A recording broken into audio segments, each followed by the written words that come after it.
جدا ولذيذة. ولو انتم مش بتحبوه او مش بتفضلوه فانا السمك الصحية او السمك المسلوق هنعمله بطريقة جميلة جدا جدا ولذيذة. ولو انتم مش بتحبوه او مش بتفضلوه فانا هعمله معاكم بطريقة تخلي السمك بتاعكم طعمه جميل جدا جدا. وكمان هقولك على النصايح اللي تعملي بيها سمك الشوربة وازاي تعرفي ان السمك ده طازة ولا لأ. في البداية معاكم جهاد شوقي الحديدي ودي قناتي. لو أول مرة تشوفوا القناة ياريت تعملوا اشتراك وتفعلوا زر الجرس لكي يصلكم كل فيديو جديد ينزل على القناة. والفيديو ده لو عجبكم أو استفدتم منه ولو بمعلومة صغيرة ياريت تعملوا لايك.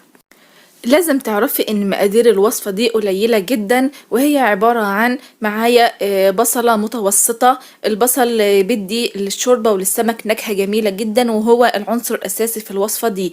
معايا معلقة متوسطة من الملح ومعايا ذرة فلفل اسود وحبهان ومستكة وورق لورا ومعايا فص من الثوم. كمان يمكنكم استعمال لو انتم مش عايزين تقطعي البصل مكعبات ممكن تستخدمي البصلة كاملة ولكن قسميها كده بالسكينة وخلاص. وبكده تكون مقادير الوصفة بتاعتنا خلصت.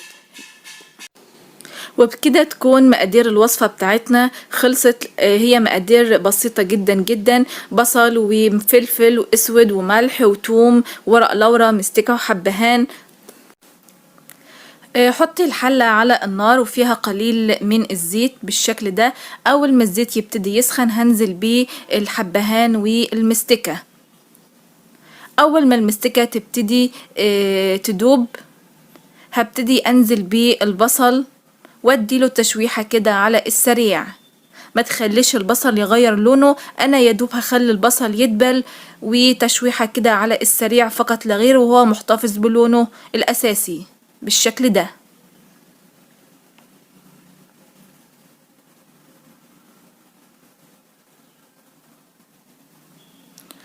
حركي البصل وشوحيه بالشكل ده.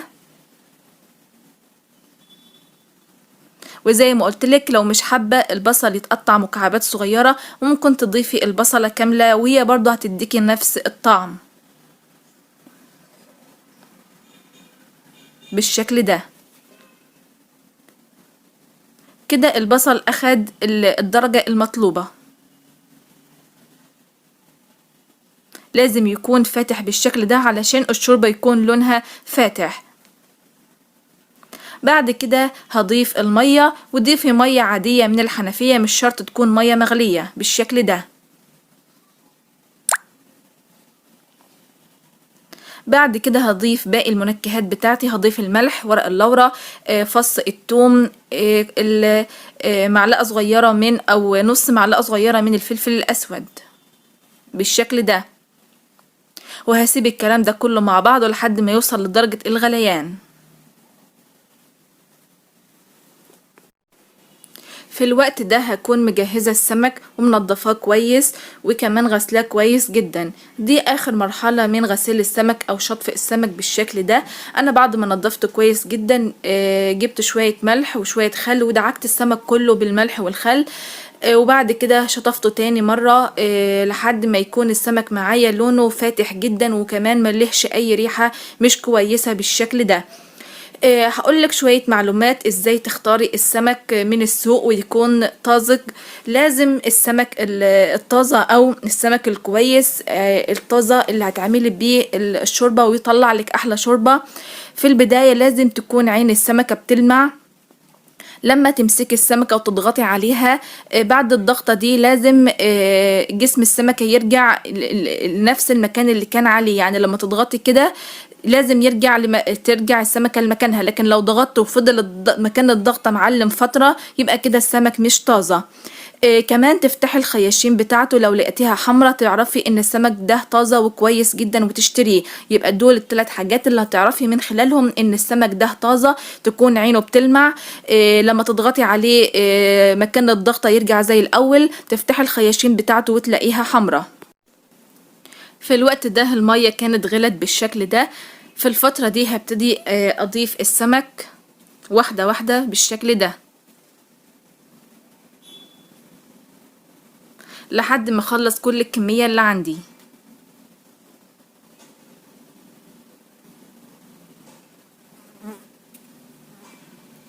بفكركم تعملوا لايك للفيديو دوت او اعجبني وتشيروا الفيديو ده مع اصدقائكم. خلاص كده دورنا انتهى. ده بقى وقت التسوية. اتركيه على نار متوسطة لمدة ربع ساعة لنص ساعة وهتلاقيه اخد التسوية المظبوطة، لان السمك ده مش بياخد وقت في التسوية. وخلي بالك علشان ما يتهريش منك وتعرفي تطلعي السمك بشكله بالشكل ده. وهنقدم الوصفة دي مع الأرز بالشعرية، وهعمله معاكم بطريقة سهلة جدا.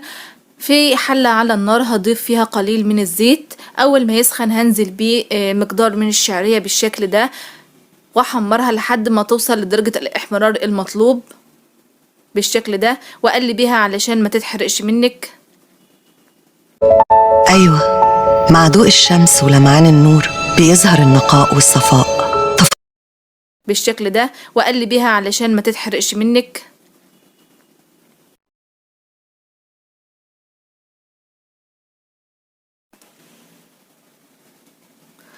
اول ما تاخد الدرجة دي، انا عايزة الدرجة دي. بعد كده عندي الرز المصري هكون غسلاه كويس جدا بالشكل ده ومصفياه من المية بالشكل ده. هنزل بالرز بتاعي على الشعرية اول ما وصلت لدرجة الاحمرار دي بالشكل ده، وهقلب الرز مع الشعرية كويس جدا جدا.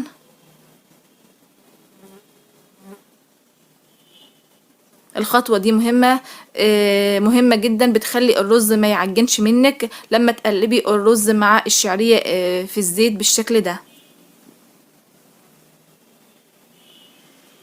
بعد كده هنزل بالمية، ويفضل تكون مية مغلية. لكل كوباية رز كوباية من المية، وعلى حسب نوع الرز اللي بتستخدميه. لكن الرز اللي انا بستخدمه عادة بيحتاج لكل كوباية رز كوباية من المية بالشكل ده. بعد كده هضيف الملح،